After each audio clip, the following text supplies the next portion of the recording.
Hey guys, it's Miss Williams. This should be the first video you're watching of week 17. So this week, I'm real sad that I will see none of y'all in person. So that's no fun. But we're still going to learn some stuff. We have to get through this one unit this week. It's a little bit more than normal, but I really want y'all to just be able to focus on review the week that you're back from break so we can get ready for that SOL test on the 11th and 12th. So instead of having a normal test for this unit, what you're going to be doing is a project. So you won't really have little activities throughout the week with what the PowerPoints cover. It's going to be built into this test grade. So what I'm going to do here is kind of go through this for you because you'll be working on this every day, and then you'll have the 4th, and then I added the 5th day just because, I feel like you might need that. So this should be something that you work on every day this week. It's all about plate tectonics. Now, the PowerPoints that you'll be watching are a little bit out of order than what they are of this book. So you're more than welcome to change the order of these pages in your booklet, or you can skip around however you feel comfortable, or you can just do whatever I lectured on that day. Let's see here. So it's going to be a booklet. What I would do if you were in person, you'd be getting printer paper and you would fold it in half and kind of make it like a book, so it open up.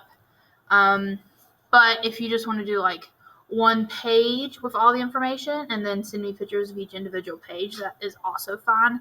However you feel comfortable doing it at your house. Again, it doesn't have to be on printer paper. It can be on construction paper as long as you use something I can read to write on it. So let's say if you're using a red construction paper, don't write on it with orange or yellow. I can't read that. I won't be able to grade it. You would have done all that work and you won't get a grade for it. So just kind of use some common sense there. Like if it doesn't show up good for you in front of you, it's not going to show up good for me in a picture. So just kind of keep that in mind because I don't want you to do the work and not, get graded for it. So on here, it requires information for each section. So the earth layers, you will most likely have to draw a picture and then put information for each of these pages. So the first one, you have a cover.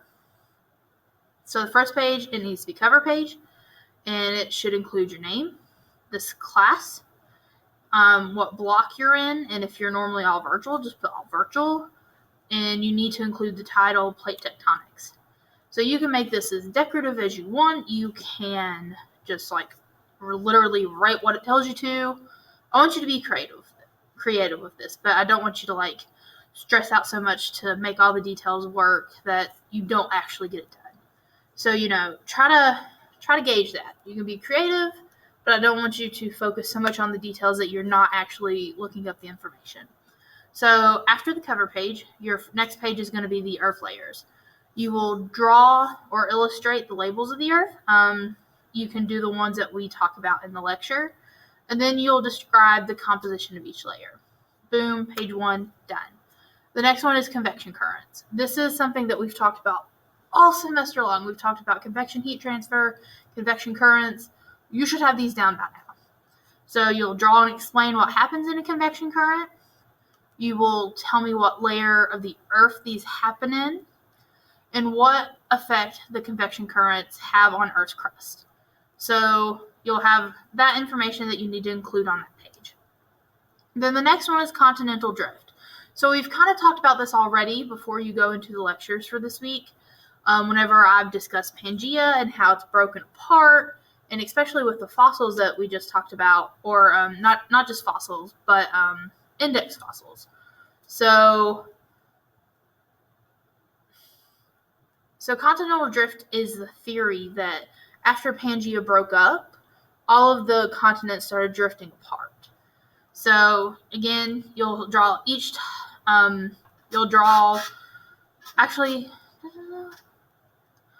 don't have to draw anything on this page, but if you are a little OCD like me and you'll want a picture on this page like every other page, you can sketch Pangea if you want to, but you do need to list Alfred Wagner's evidence for continental drift theory and the name of the supercontinent and how long ago the supercontinent existed.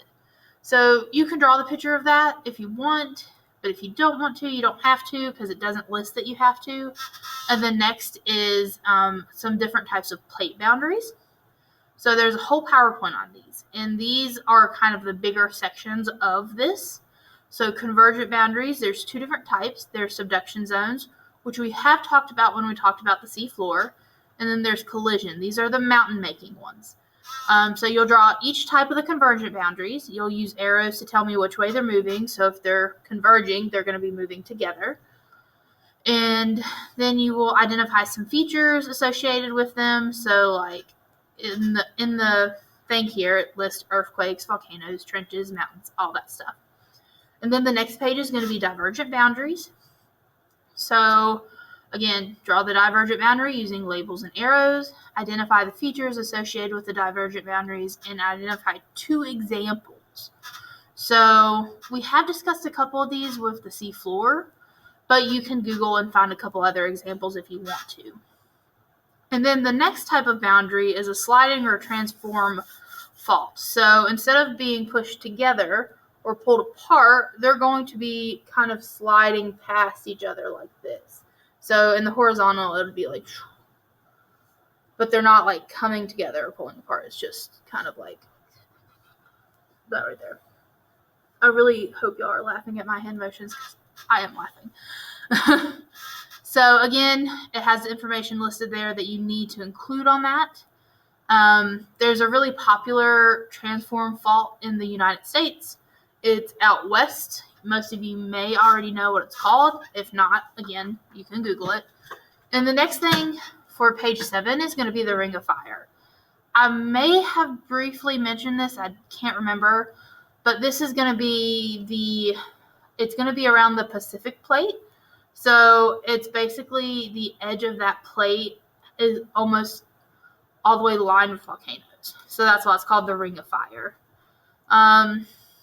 Let's see. So there's some stuff there that you'll need to explain.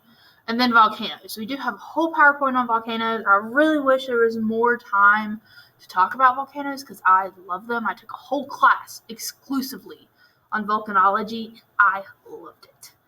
So sad that we can't spend more time on that, but it's still a fun thing to do. So you'll list where are 3 places volcanoes form, and then you'll describe and label all 4 types.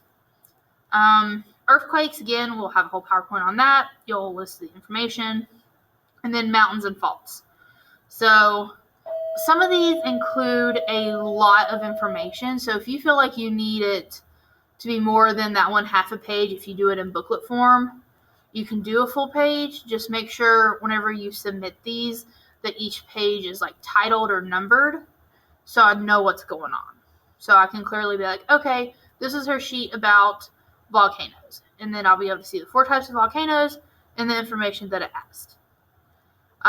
Again, this is going to be worth a total of 100 points, just like all your other tests. And it is a test grade. So let me just tell you, this is an easy 100. Like, if you're struggling a little bit in your grades, specifically test grades, this is like, boom, easy 100. Literally, if you just do this and answer all the questions that's listed in the bullets, I'm not grading you for your art. I just want to know the information that it's asking for. So again, if you're struggling in my class, this is an easy 100 as a test grade. So take full advantage of that.